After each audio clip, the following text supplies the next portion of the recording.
Ilang linggo na lang at mapapanood na sa mga sinihan sa bansang historical biopic na Quezon. At kaugnay niya ng third installment ng Bayaniverse series. Official selection din sa isang international film festival. Ang anunsyo ng TBA Studio sa report ni Showbiz Angel.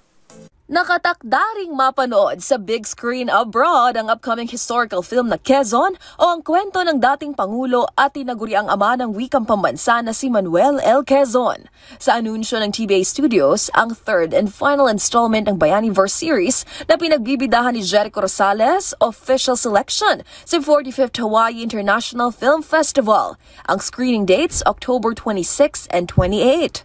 Ang milestone na ito agad ding shinare ni Echo sa kanyang Instagram stories at nagpaabot ng pasalamat sa naturang Film Fest. And speaking of Echo, magunita na kamakailan lang, nag-celebrate ang aktor ng kanyang birthday sa Africa kasama ang girlfriend na si Janine Gutierrez. Sa October 15, nakatakdang ipalabas ang Quezon sa mga sinihan sa bansa. Samantala, bukod naman sa Quezon, kabilang din sa mga pelikulang Pilipino na kabilang sa 45th Hawaii International Film Festival ay Magellan mula sa direksyon ni Love Diaz.